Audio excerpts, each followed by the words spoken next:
श्री दत्तप्रबोध अध्याय 49. गोरक्षनाथांना कृपाप्रसाद. अध्यायाला सुरुवात करूयात. भल्या भल्यांची ही अभिमानापायी अहंकारापायी कशी गत झाली हे दत्तात्रेयांनी आपल्याला सांगितलं. ते आपण मागील अध्यायामध्ये पाहिलं. त्याचबरोबर अहंकार सोडून देण्याचा उपदेश केला. ते बोधामृत ऐकून देवर्षी आनंदित झाले. सिद्ध महंत प्रफुल्लित झाले. गोरक्षनाथांनी साष्टांग प्रणिपात केला. त्यांची काया रोमांचित झाली. हृदयात अष्टसात्विक भाव दाटून आले. प्रेमाचे पाझर त्यांच्या उरात झरझरू लागले. त्यांनी श्री दत्तात्रेयांचे पाय घट्ट धरले आणि मुखानं ते वारंवार म्हणू लागले, गुरुराज, मी दीन आहे, मी सर्वस्वी अपराधी आहे तुमचा. आता तुम्हीच मला तारागर मारा. अनाथ होऊन मी तुमच्या दाराशी येऊन पडलो आहे. दीन शरणांगताचे तुम्ही त्राते आहात, स्वामी आहात. गोरक्षनाथांचे हे बोलणे ऐकून अवधूताला कळवळा आला, पण त्यांनी आधी काहीच प्रत्युत्तर दिलं नाही. जमलेल्या सगळ्या तापासांनी दत्तात्रेयांची विनवणी केली. तेव्हा दत्तात्रेय म्हणाले, तुम्ही म्हणता की मी त्याच्यावरती कृपादृष्टी ठेवावी. तुमचं म्हणणं योग्य आहे, पण लक्षात घ्या, अर्ध राहिलेलं जीवन नेहमी पुढं व्हावं. ते फिरून मागं आलेलं आणि प्रवाहाच्या उलट वाहिलेलं पाहिलं आहेत का तुम्ही कधी? याची जर सोय तुम्ही जाणत असाल तर मार्गेच्या साधकालाही उपाय सापडेल. श्री दत्तात्रेयांच्या ह्या वाक्याचं गोज कोणालाच समजलं नाही, कोणालाही उमगलं नाही. एकमेकांच्या तोंडांकडे सर्वजण पाहत राहिले. पण मच्छिंद्रनाथांनी त्या वाक्याचं बीज जाणलं होतं आणि म्हणून त्यांनी दत्तात्रेयांना विनवलं, गुरुराया, तू सदया उदार आणि संपन्न आहेस, कृपाळू सर्वज्ञ आहेस. तू तारकाला उपदेश करतोस, त्याच्या अंगी बोध विवेक बाणवतोस. तो गुरु आणि तू परम गुरुनेही श्रेष्ठ आहेस. जगद्गुरु, जगदात्मा आहेस. शेवटी तुम्हाला विनंती एवढीच की गोरक्षाचा अपराध मोठा असला तरी आता तो श्रमला आहे. हीन दीन होऊन आपणाला शरण आला आहे. आता तुम्ही त्याच्या अंतःकरणाचा कशासाठी ठाव घेत आहात? त्याचा अंगीकार करा, त्याचा उद्धार करा. मच्छिंद्रनाथांची विनवणी ऐकून दत्तात्रेयांनी त्यांच्या शिष्याला गोरक्षनाथाला जवळ घेतलं. त्यांच्या सर्वांगावरून हात फिरवला, करुबाळला आणि सांगितलं, माझ्या लेकरा, खरोखर तू श्रमलास, थकलास, पण आता तरी एक ध्यानात घे. देहात अभिमानाला कधीही थारा देऊ नकोस. विवेकाची कायम कास धर. वृत्ती अवनतीला जाऊ दे नकोस. कायम त्यागाची आठवण ठेव. भोगाचा त्याग कर. क्रोधाचा स्पर्शही मनाला होऊ देऊ नकोस. कोणाला कधी आपला भार घालू नकोस. कठोर शब्द बोलू नकोस. त्याच्या मनाला शिणवू नकोस. लोभामोहात फसून आशेमध्ये गुंतू नकोस. कोणत्याही गोष्टीची हाव धरू नकोस. स्वतःप्रमाणेच सारे जीवमात्र आहेत असं समजून त्यांच्याशी दया, क्षमा आणि सौजन्यानं वाग. कोणाशीही शत्रुत्व पत्कारू नको. सदा सत्संगात वाव.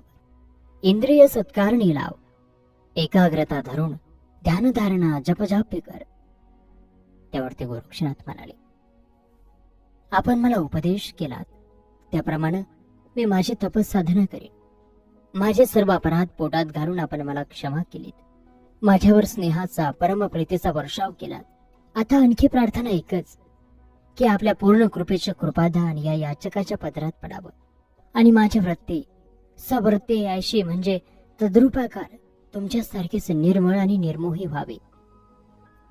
त्यावरती मच्छिंद्रनाथ म्हणाले, अवधूता, आपण माझ्या या लेकरावरती खरोखरच कृपादृष्टी करा आणि त्याचं जीवन कृतकृत्य करा. त्यावरती दत्तात्रेयाने एक प्रेमभरा कृपा कटाक्ष गोरक्षनाथांकडे टाकला आणि ते म्हणाले, गोरक्षा, सत्यव्रतेनं वागलास, नेकीने या जगात वावरलास तर तू म्हणशील ते कोणत्याही क्षणी खरं होईल. तुझी योगलीला सदैव चढती राहील. तुझ्या मनातलं वैराग्य बोधाचं ज्ञान अचल राहील. प्रेमकळा सतत वाढत राहील. ते योग ऐश्वर्य संपन्न राहशील. माझी तुझ्यावर पूर्ण कृपा राहील. तू दीनांचा वाली होशील. त्यांची भवभय चिंता तो दूर करशील. सद्गुरु मच्छिंद्रनाथांच्या कृपेनं तू अमाप योग सामर्थ्य मिळवलं होतंस. सिद्धी प्रसन्न करून घेतल्या होत्यास. त्याच्या जोरावरच नाना सिद्धीचे खेळ तू करून दाखवले होतेस. पण या योगदमानेच तू माजलास. तुला गच बाधा झाली आणि अभिमानाच्या नशेत तू कृतांतासारखा वागू लागलास. तुला बुद्धिभ्रंश झाला, विवेक दूर पळून गेला.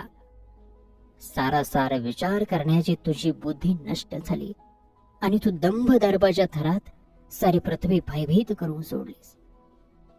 पण या अभिमानानंच तुझं पोतर केलं. तुझी तपश्चर्या तुळीला मिळवली. योग सामर्थ्याचा कण असलेला दाना उडून गेला आणि तुझ्या हातात फक्त फुलपट पडली. तुला सगळे हसले तरी तुझे डोळे उघडले नाहीत. पूर्ण मातेर होईपर्यंत तू वाटच पाहिलीस. आता तरी मागच्या साऱ्या गोष्टी जमेस धरून अहंकाराचा त्याग कर, अभिमानाचा निराश कर. त्यावरती गोरक्षनाथ म्हणाले, दत्तात्रेय, अवधूता, अभिमानाच्या रोरावत्या पुरात मी गटांगळ्या खात बुडत असताना तुम्ही कैवारी होऊन धावत आला, मला वाचवलं. आपला कृपाकर पुढं करून तुम्ही मला बाहेर काढलं. अभिमानाच्या पुरात गटांगळ्या खाऊन बरचसं पाणी आत गेलं होतं. त्या अभिमान उदकानं माझं सारं शरीर फुगलं होतं. ते चिन्ह ओळखून तुम्ही माझा वर्मभेद केला. शांती चक्रावर मला घालून क्षमादंडानं गरगरा फिरवलं आणि मदोदक उतरवलं. स्वकृपेने सावध केलं. अभिमानाचा मद जसा उतरला तशी माझी निजेष्ट अवस्था झाली होती. ती ओळखून आपणच मला दिव्य बोधाचं रसायन श्रवणाद्वारे प्राशन करायला दिलं आणि अनुतापाची उष्णता दरदरून अंगात भिनली. सुप्रबोधिनीची मात्रा आपण मला दिली आणि गात्रात तृप्तता आली. लहानग्या बाळाची तहान भूक दुखलं खुपलं त्याची एक माता जाणू शकते. त्यानुसार ती उपाय करत असते. ऋतुमानानं ती माता मुलाच्या आरोग्याची काळजी घेते. दुधाचं त्याच्या आहाराचं प्रमाण ठरवते. त्याला गोटी देते. त्याच्या हिताला अहर्निश जपते. तसंच तुम्ही माझ्या बाबतीत केलं. माझ्यावर जन्मजन्मांचे उपकार झाले. त्यावरती दत्तात्रेय म्हणाले, गोरक्षा, हे मी माझ्या प्रत्येक भक्तांसाठीच करतो. तुझ्यावर जबाबदारी एवढीच की प्रत्येकाला मृदू बोलण्यानं बांधून ठेवणं आणि स्वतःच्या सामर्थ्याचा उपयोग दीनदलितांच्या उत्कर्षासाठी करणं. काहीही करत असताना अभिमानाला दूर ठेवणं, अहंकाराचा वारा कर्तृत्वाला लागू न देणं. एवढी जरी पथ्य पाळलीस तर या त्रिखंडात तुझी कीर्ती गाजल्याशिवाय राहणार नाही. योगीजन हो, फार काळ लुटला. मी माझ्या मातेला भेटायला गेलो नाही. तपश्चर्येला बसताना तिनं माझ्याकडून शक्य तितक्या लवकर भेटण्याचं वचन घेतलं होतं, पण मी भेटलो नाही. आता हे सारं संपवून मला तिच्याकडे जायला हवं. आपण आतापर्यंत पोटभर चर्चा केली. मी उपदेश दिला. आता आपल्या मनाला योग्य वाटेल तेच करा, पण विवेकाची कास धरा. आणि श्रोतो, याच बरोबर दत्तप्रबोध ग्रंथातील हा 49वा अध्याय या ठिकाणी समाप्त होत आहे. या पुढील कथासार पुढील अर्थात 50व्या अध्यायामध्ये आपण पाहणार आहोत.